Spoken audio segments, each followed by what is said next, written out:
नमस्कार, मैं हूँ wing commander Rakesh Kumar Prashar. Safety की पाठशाला में आपका स्वागत है।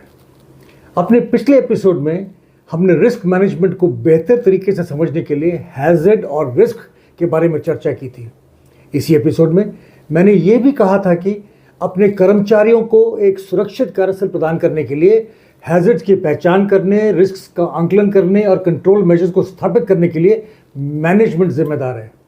ये तीनों कदम अर्थात हैजर्ड आइडेंटिफिकेशन, रिस्क असेसमेंट और रिस्क मिटिगेशन किसी भी संगठन के रिस्क मैनेजमेंट कार्यक्रम का हिस्सा है। रिस्क मैनेजमेंट खतरों से निपटने का एक औपचारिक तरीका है जहां हम जोखिम की संभावित लागतों को संभावित लाभों के विरुद्ध तोलते हैं।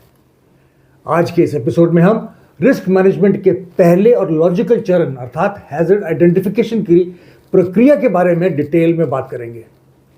पिछले हफ्ते हमने डिस्कस किया था कि हैजर्ड हर वो चीज है जिसमें नुकसान या क्षति की संभावना होती है। इस प्रकार हैजर्ड आइडेंटिफिकेशन एक ऐसी प्रक्रिया है जिसमें हर वो स्थिति, वस्तु या कार्य विधि को अंकित किया जाता है जिसमें नुकसान पहुंचाने की क्षमता हो सकती है। कार्यस्थलों में होने वाली दुर्घटनाओं में हर दिन दुनिया भर में हजारों लोग अपनी जान गंवाते हैं और इससे कई गुना अधिक लोग चोटों का शिकार होते हैं। इसलिए खतरों की पहचान करना बेहद महत्वपूर्ण हो जाता है ताकि हम अपने कार्यस्थलों में होने वाले अवांछित दुर्घटनाओं को रोक सकें और अपने वर्क प्लेसेस को सुरक्षित बना सकें। पिछले हफ्ते हमने ये समझा था कि कार्यस्थल के हैजर्ड्स को 6 मुख्य श्रेणियों में क्लासिफाई किया गया है, जो है physical, mechanical, chemical, biological, ergonomic और साइकोसोशल हैजर्ड्स। इन परिस्थितियों में यह सुनिश्चित करने के लिए कि क्या हम अपने कर्मचारियों को हर समय एक सुरक्षित कार्य वातावरण प्रदान कर रहे हैं, यह महत्वपूर्ण हो जाता है कि हम मौजूदा और संभावित सभी खतरों को पहचानने में सक्षम हों।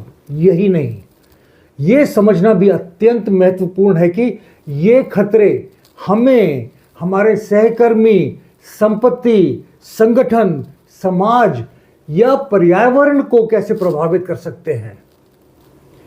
खतरों की पहचान करने की यह प्रक्रिया नैतिक और आर्थिक कारणों से तो आवश्यक है ही, कानूनी रूप से भी अनिवार्य है।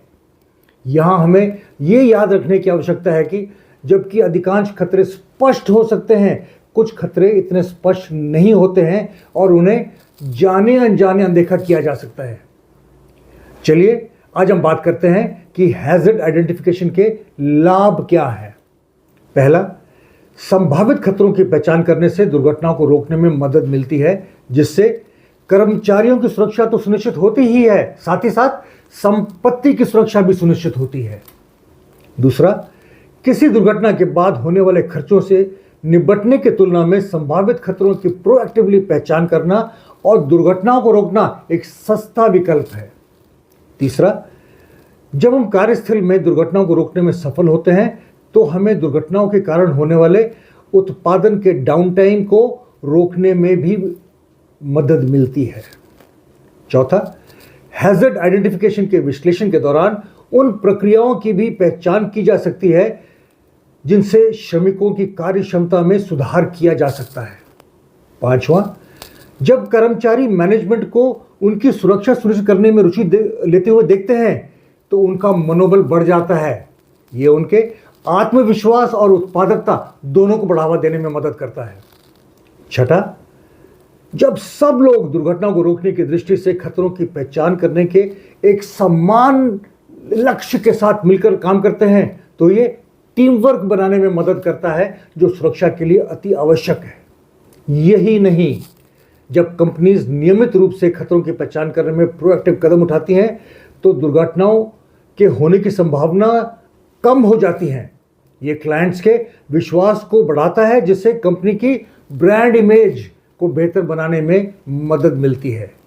क्या कोई संगठन इससे कुछ बेहतर मांग कर सकता है? मुझे उम्मीद है कि आप हैजर्ड आइडेंटिफिकेशन के सार, महत्व और फायदों को पूरी तरह से समझ गए होंगे। हैजर्ड आइडेंटिफिकेशन के मुद्दे को ही आगे ले जाते हुए सेफ्टी की पाठशाला के अगले एपिसोड में हम बात करेंगे कार्यस्थल के खतरों की पहचान करने के तरीकों के बारे में। दोस्तों, यदि आपको यह वीडियो उपयोगी लगा हो तो आपसे अनुरोध है कि आप इसे उन सभी साथियों के साथ साझा करें जो इससे लाभान्वित हो सकते हैं। हमें आपके बहुमूल्य सुझावों और कमेंट्स की प्रतीक्षा है। नमस्कार, जय हिंद।